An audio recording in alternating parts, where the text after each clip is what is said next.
What is going on, good people? I'm still cracking. Sorry. My bad. I Sorry.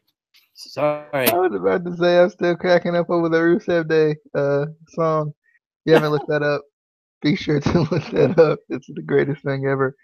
But welcome into your Impact Wrestling review for 12/7/2017.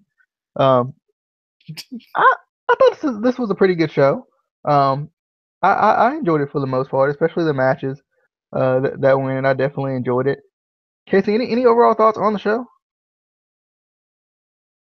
Um, it was good. I don't think it was great, but it was good.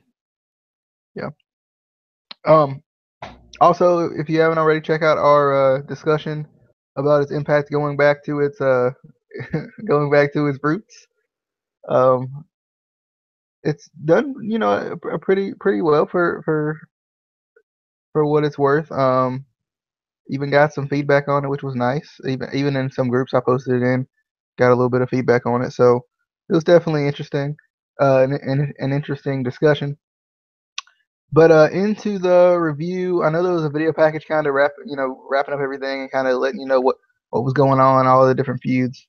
And I like that. I thought that was a good video package. And then the first match of the night was Caleb Conley versus Taji Ishimori, which was a really good match. I felt like to start the show. Caleb Conley looked really good in this match. I think this is one of the best showings I've seen from him. Um, I felt like he just looked really good in this match. I think they really gave him a chance to show what he could do in this match, and I'm glad that they did because he looks really good.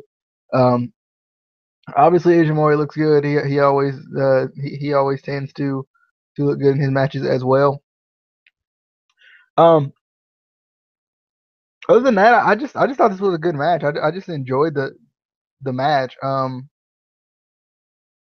I kind of still wonder because after the match, Caleb Conley and Trevor Lee, after Caleb Conley ended up being defeated by Ishimori, they attacked Ishimori, and Desmond Xavier came out. So I'm kind of wondering, where he's going to fit in because he won the Super X Cup, and then I think he won the number one contender spot, and then they turned it into like a six way. So it didn't matter that he won the number one contender spot. So back at Bound for Glory. So I'm kind of wondering how he's going to fit in. Is he going to finally get a one-on-one match for the title or what? But this was a good match. I love some of the transitions in this match. I love that transition where he transitioned into that inverted Boston Crab. I thought that was nice. I can't remember what move he did before that, but I like that too. I thought this was just a really good match. But Ishimori does get the win here, and it sets up a lot of different things for the X Division Championship. I feel like. Casey, thoughts on the opening match and it was a video package. Um, I actually like the video package. I feel like this week and last week they've been doing video packages like that to open the show, kind of previewing a little bit what's going to be on the show, which I kind of like. Kind of kind of gets you excited for the show.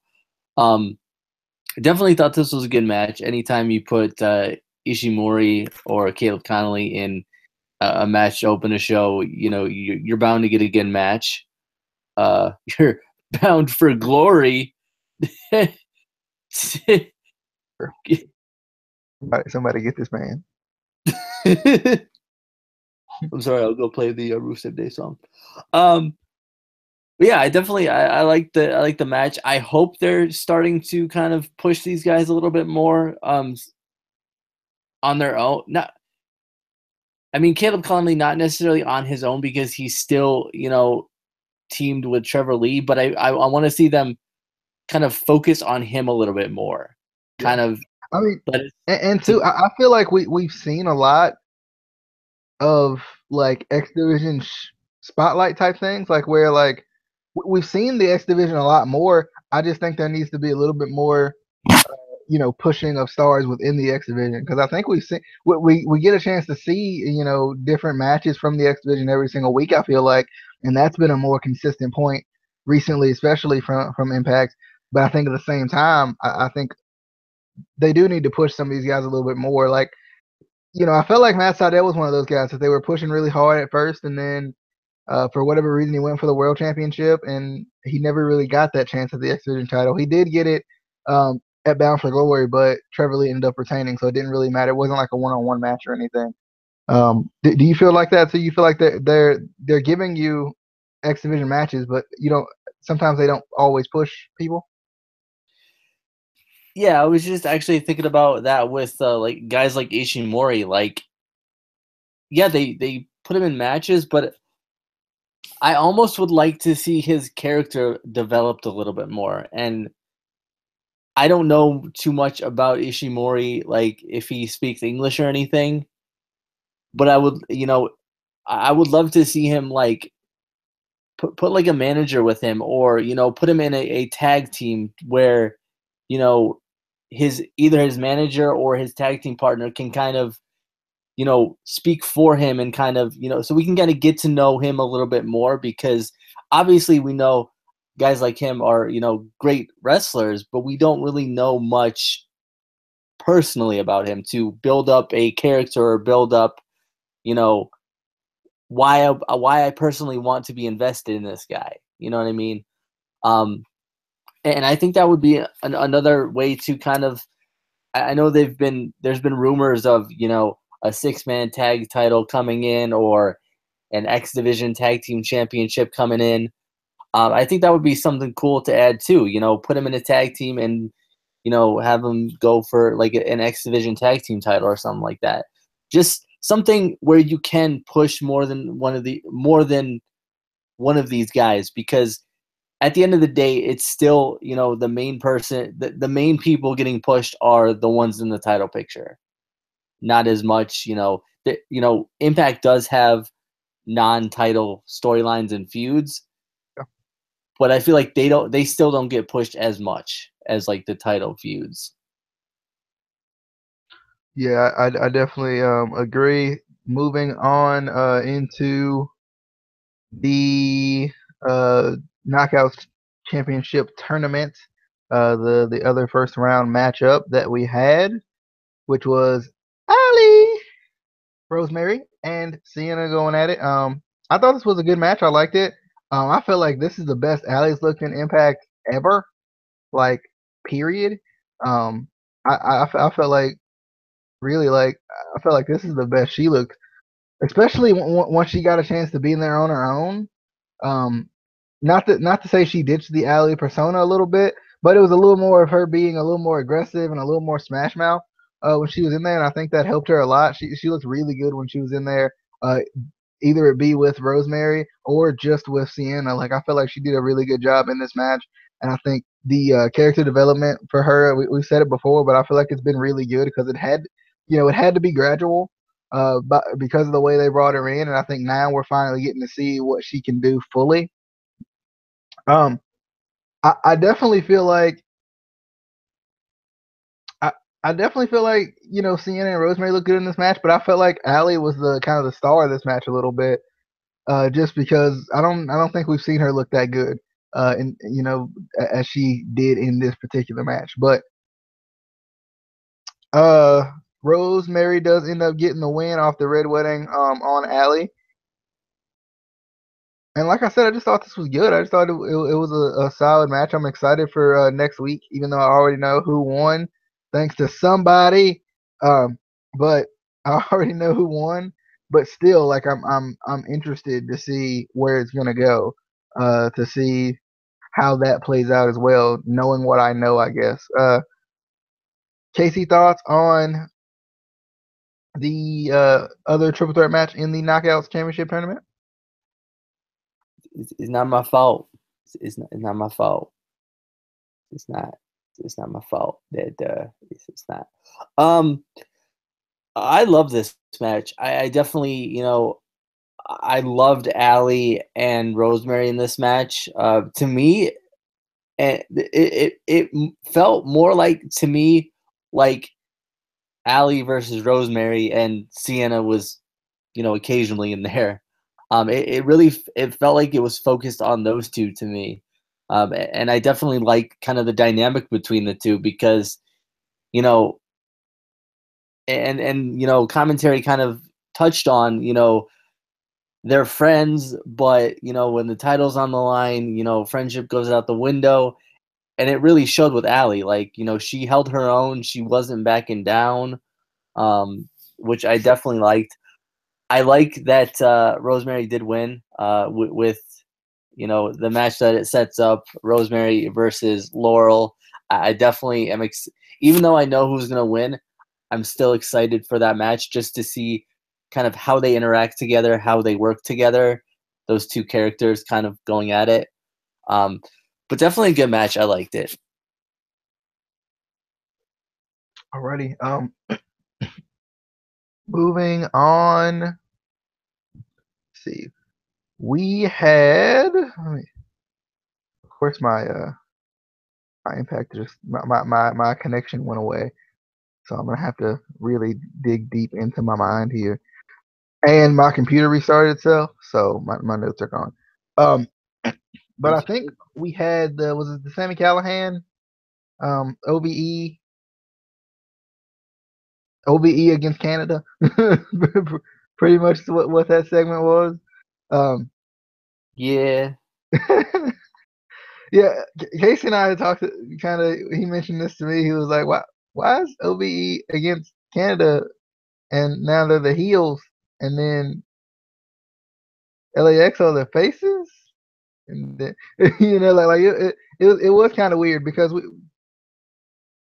I've been so used to seeing OVE be the faces, and you know, LAX be the heels, and it's kind of weird because I don't know if it makes sense that OVE are the heels. Like it was just kind of, I think it was kind of random. Like it didn't really make any sense to me that they would be the heels. But I definitely like the promo though. I thought the promo was good. Sami Callihan was solid, really, really, really good on the mic. I felt like I enjoyed his promo here. I feel like he adds something to OVE, but I can't put my finger on what it is.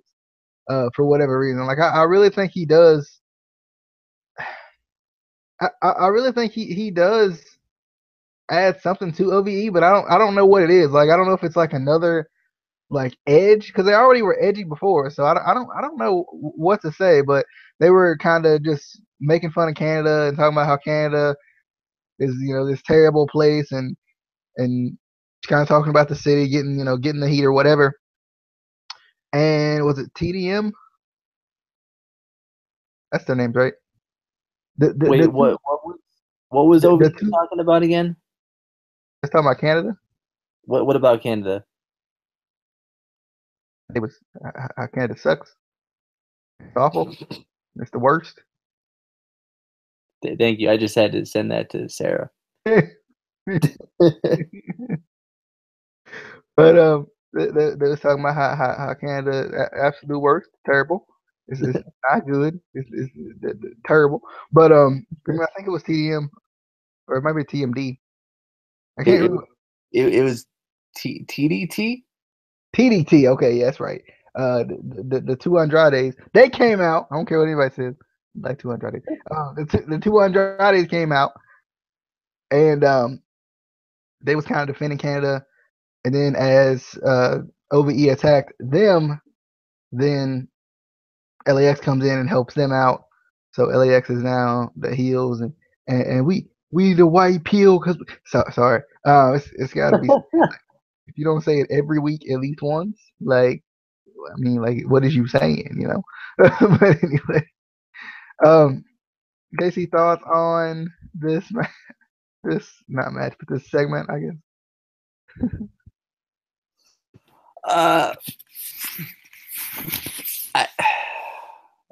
I liked it and I didn't like it. I definitely like Sami Callihan on the mic, but what I didn't like about this was I just felt like he was too repetitive with things. Like he would say something over and over two or three times, and I'm like, but why? But why you gotta say that like 2-3 times? Like you can just say it once and we get it. Like we understand. Also, and this is like we serious as sorry. no, we not serious like a late period. We not that blue pill because we stay hard. Um, but the other thing I didn't like, and this is just I think ingrained in us as wrestling fans, with sort of jobbers, especially the hometown jobbers or the hometown team that is going to eventually inevitably be jobbers. I didn't like that TDT. They felt stronger than they should have. Like they just picked up OVE and like carried him around, and I'm like, bruh, you're not supposed to seem that strong. Like they supposed to kick your ass. I'm no offense, but like I just didn't like that. It seemed off to me. But definitely, builds the feud more. I think it was Josh Matthews who said, this feud could go on forever, and I was like, yes, please, all of the yes, except don't make OVE the heels because it's weird. It's weird, and maybe it's because Americans in America are usually faces, and other people from other countries are heels, and now that they're in Canada, there's a weird like. It's just weird to me, but Still America. like. Why LAX the faces though? They not. I mean, they still in America though. They in North America. I mean, Tro. You hear that, Sarah? We in America. This but I did like when when TDT came out and they're speaking French, and Sami Callihan's like, you need to speak American, and I'm like, bruh.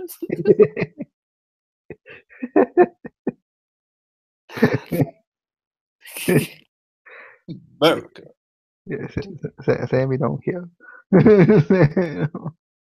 I was like, I don't think it's American. I think it's English, but I'm not gonna correct you. No, it's American. Allie was backstage, upset, talking to Gail Kim, saying that she felt like she let her down, but You did. Gail Kim said, Gail Kim said, it's okay. You good, bruh? You good? I was trying to figure out how Allie changed that quickly. I'm just saying. We all know women don't change that quickly. We all know it take her at least 2 hours to get her hair back done again and put that dress on. We all know. Come on now. And then we had KM. Bruh, I love this man so much. KM in the gym just attacking people. And at first, one time I thought he hit a lady. I couldn't tell. Like I couldn't. I was trying to figure out did he hit a lady? No, not this. No. So KM still trying to prove himself to America Top Team, and I like it. I don't know why. I feel like this is going to be the way he builds himself. Even though they're never going to accept him, I feel like this is going to be the way they build him. So I kind of like it. Casey, thoughts on Ali and KM?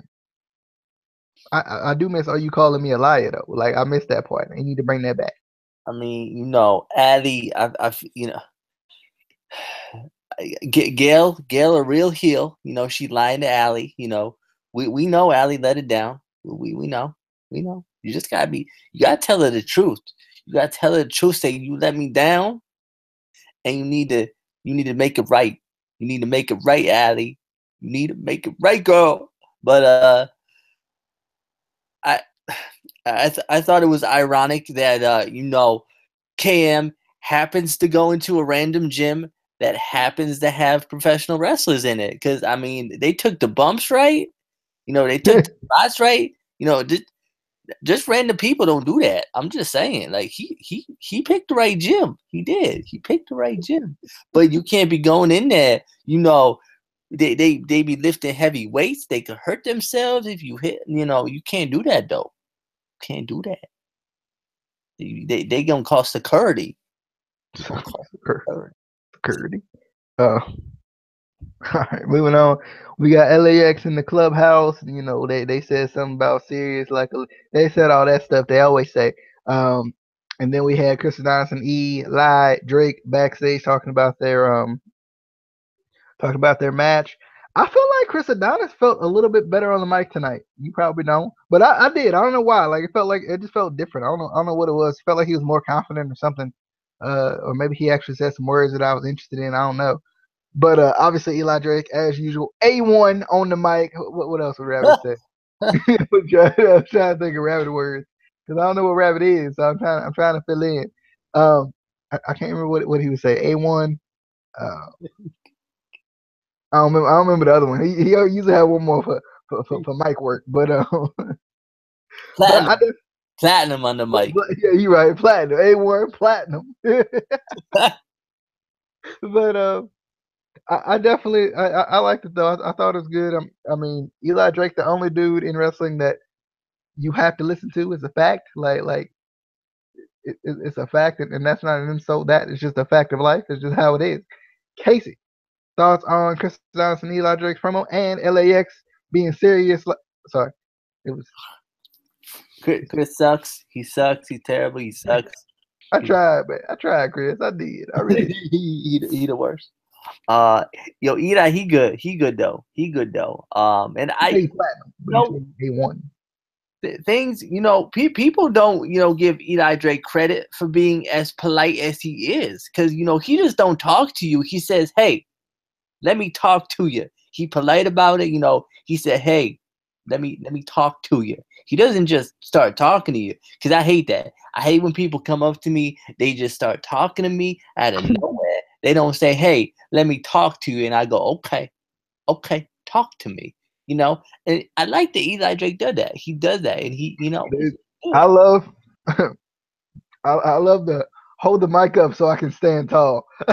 Because everybody knows how Petey Williams is. He's as tiny as he is. He's always like standing tall. I thought that was funny. I like that. By the way, Sarah hates you because you hate Canadians and you think they're all pasty. she don't. I didn't say they all pasty. I said Drake. Dang on it, Drake. Drake ain't Canadian, and he ain't a rapper. He was on Nickelodeon. But I need to know where LAX Clubhouse is. Like, I'm assuming it's in the arena, because like they cut to them in the arena shortly after they was in the clubhouse shortly after they was in the arena. So like, we need to know where that is, though.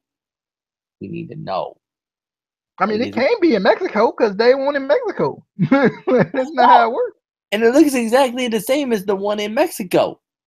Like, I need explanation right now. I definitely agree. I think we need to get to the bottom of this. We might need to call Park and see if we can figure this out. Sarah says Eli Drake is polite. He must be Canadian.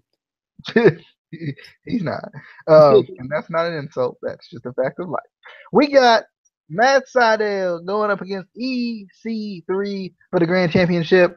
Followed by my boy. I was so hyped. And Josh Matthews, screw you for talking about that man's jacket like that. He a big fella, but that don't mean he ain't got no jacket. Shut up. Followed by was the guest judge. I love how, remember like 2 Grand Championship matches ago, they had like all Impact officials like that we knew as judges, and now they went back to just random judges. I mean, followed by I can kind of understand, but at the same point I can't, because he was in one match. So why would he know really the criteria that much so to be a judge? But anyway, I don't know. I thought it was weird that they went back to just random officials now. They're just like, nope. And then I don't know if you caught this, but when commentary mentioned we're gonna hear from the judges after the first round, I thought we were gonna literally hear from the judges. Like I was like the first round, and I'm like, okay, they have to give the judges the mic. And it was like, the scorecards read. I'm like, dang on it. No. Like, I thought they was going to literally, like, we're going to literally hear from the judges to see what, bruh. Anyway, round 1, I thought was pretty good. I like these matches for whatever reason. I do. I feel like they for whatever reason seem to turn out pretty good. I liked I love Sydal in this match because I was trying to figure out how is he going to adjust to the style of this match, especially with his particular offense because it's not necessarily aggressive. It's more like showy. Um, EC3 ends up taking round one because he basically takes control about halfway through. Um, so EC3 ends up winning round one, and then in round two, EC3 attacks Sydal early on, but Sydal comes back, kind of showing his quickness again, showing a little bit more of his aerial attack in round two, and Matt Sydal ends up winning round two. But after the round, Sydal gets cheap shotted by EC3, and then round three, um, Ethan Carter comes out once again, kind of being a little bit more aggressive. Um, Sydal fights back. It kind of goes back and forth. It's kind of this, you never know. You don't know who's gonna win. So then it goes to the judges. Um, I like the kind of at the end too, where Matt goes for the shooting star press, and they end up double headbutting each other and basically knocking each other out, and the kind of the time goes out. I like that. But after the match, when they go to the judges, the first judge I think gave it to EC3. The second judge gave it to Matt Sydal, and then of course it came down to Fallah Bahh, who scored a 10-10 tie, which I didn't know you could do. I thought you had to pick one or the other. I didn't realize you could do a 10-10 tie. But he ends up getting a 10-10 tie, and EC3 ends up retaining the championship. So that was definitely interesting. Casey, thoughts on the Grand Championship match? Also, I feel like real quick, I feel like because you'll probably chime in on this too. I feel like Fallah Bahh was there, but it's not like they're gonna build anything with it. It was just like I guess that was my issue. I don't mind Fallah Bahh being there, but like it's not like they're gonna do anything with it too. Okay. Yeah, to me that was kind of weird when Fallah Bahh came out, and I'm like, cool, but why? Like there was no explanation as to like why he was chosen. I was like, oh, okay, cool. But one thing I didn't like, and it was probably just me, and to me, consistency, and I guess in a way, thinking about fantasy booking and how I would have booked it, I didn't. It wasn't consistent to me because in the beginning, Matt Sydal comes out, he's respectful. He, shakes the hands of all the judges. And then EC3 goes over, two of the judges offer a handshake. He disrespectfully denies it, being the typical heel. He has that face off with Fallah Bahh and, says nah to him too. I would have kind of, and this is kind of what we originally talked about when this Grand Championship sort of match type kind of came out, is the judges kind of screwing over a champion. I would have loved to have seen them kind of for a little bit, you know what I mean? Like the fact that he disrespected them, they have the power now. They can screw him over, and and then I know people would people would complain if they had Matt Sydal win the title that way, but it wasn't consistent in that way, which is why I just didn't like it. I kind of wanted them to play off that a little bit more, even if they had him almost lose one of the rounds and kind of get mad at the judges or something, just to build that consistency there. But maybe that's just me. I don't know.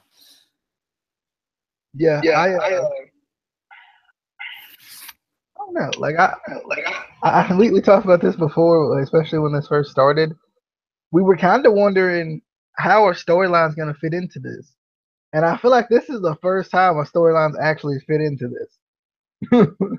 Right? Like this is the first time a storyline has led us to a Grand Championship match. I feel like, right?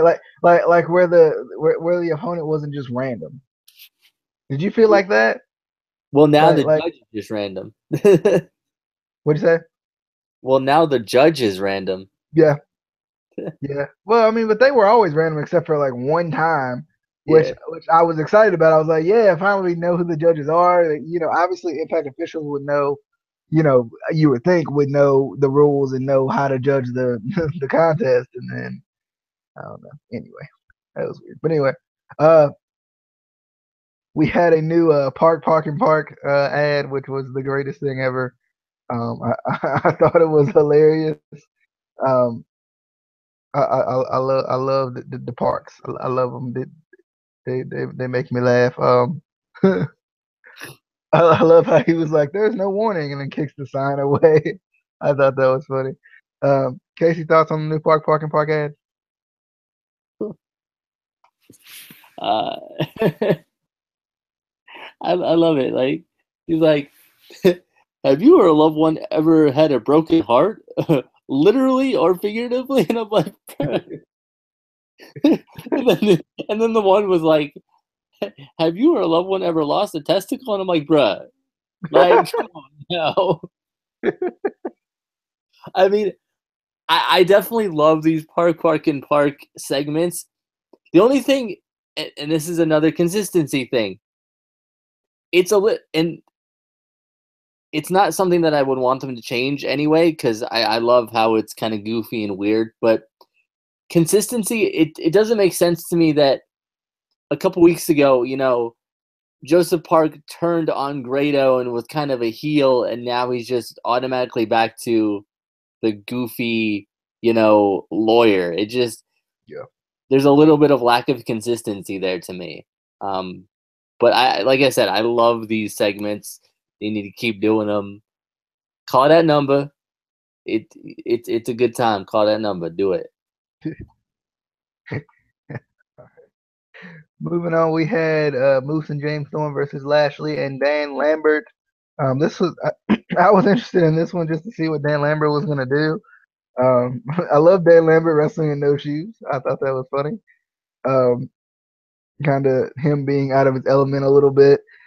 Um, I would have expected Dan Lambert to do a little bit more as much as he talks. You would anticipate that he would do a little more, but I think from a typical heel fashion, like it makes sense that he did. Customer service. He did absolutely nothing. Um, I I like Lambert's like knee to the back of Moose that like didn't even affect Moose at all. Um, I like Lambert trying to come in at any point he could and get a pin. I thought that was funny. Um, it was a pretty back and forth match for the most part. Felt like Lashley was getting beat up a little bit more than I think we are accustomed to him getting beat up. But Lashley hits a spear on Moose, and Lambert tags himself in to get the pin. Lashley was not happy. Well, it went from being not. It went. I feel like it was just going back and forth between not being not happy and not caring, right? Like I felt like Lashley's face was either I really don't care, or it was I'm really mad. Like I think it just kept going back and forth. It was never like anything like consistent with Lashley. He was kind of like I don't know how to feel about this. But Dan Lambert gets his first win in the wrestling ring, so there we go. Casey, thoughts on Dan Lambert getting his first win in the wrestling ring and not wearing shoes? Well, specifically not wearing shoes. You've reached the law offices of Park and Park. Chandler and I are not available right now, but Grandma Jenny is stuck on phone duty all week, so please leave your name, number, and a brief message at the I'm sorry. That's the second greatest thing ever. But I didn't really watch this match. Okay.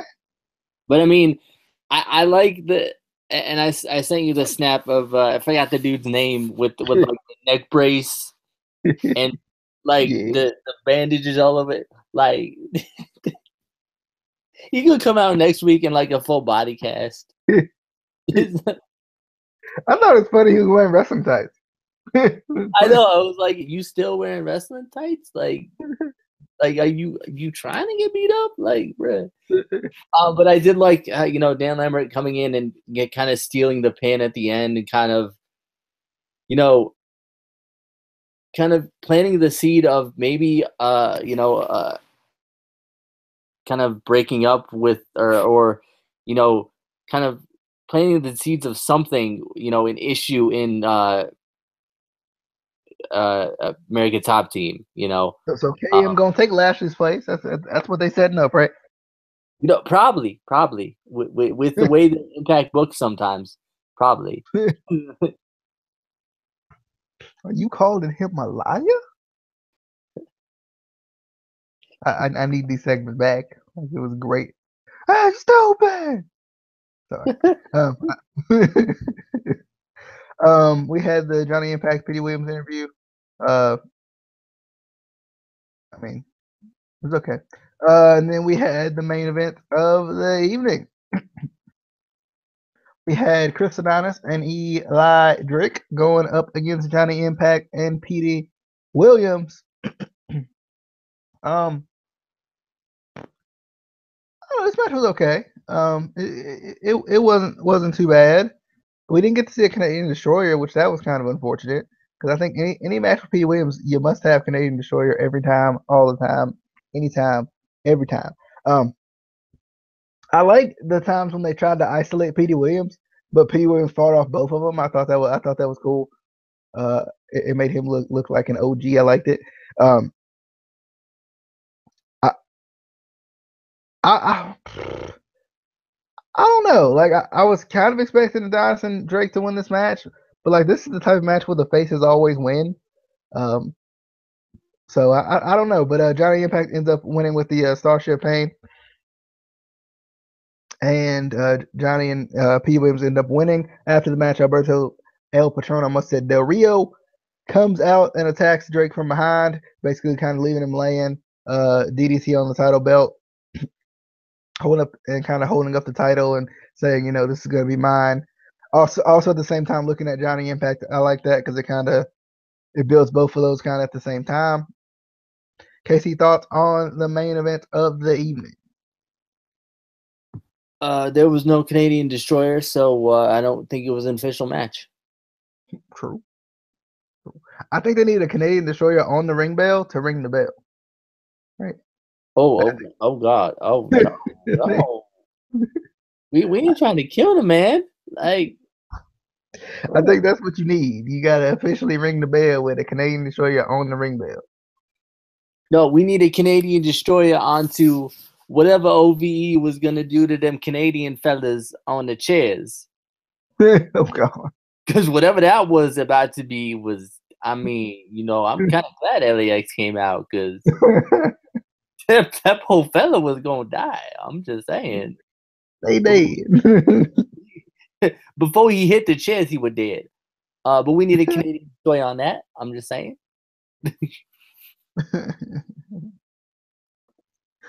Alrighty.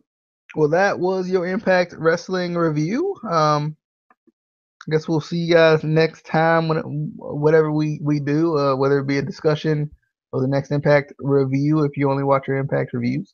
We got the Baltimore Cold Show coming up on Tuesday as well. Actually, I think I got anyway, we'll make the call. I'm gonna try to do. I think we're on Tuesday on that. Schedule. We got a schedule. You ain't posted yet, fool. How you supposed to have a schedule? Nobody knows the schedule but us. You got a schedule. We do, and we gonna start adhering to it. I blame Casey. He made it and didn't post it. And I need to know: are we doing videos in Justin's time, or just to know, just so I know? We ain't never doing anything in Justin's time, ever. Because sometimes we say we doing a video at 10, and Justin be like, "My time." So you just and we like, when has it ever been your time? Ever. We be trying to let people know. But anyway, we'll see you guys next time. Hope you guys enjoyed. Be sure to follow us on Twitter at ICW_podcast. We'll see you guys next time. Also, like the Facebook page, facebook.com/ ICW podcast. We'll see you guys next time. Hope you guys enjoyed. This was your Impact Wrestling review for 12/9/2017. Peace.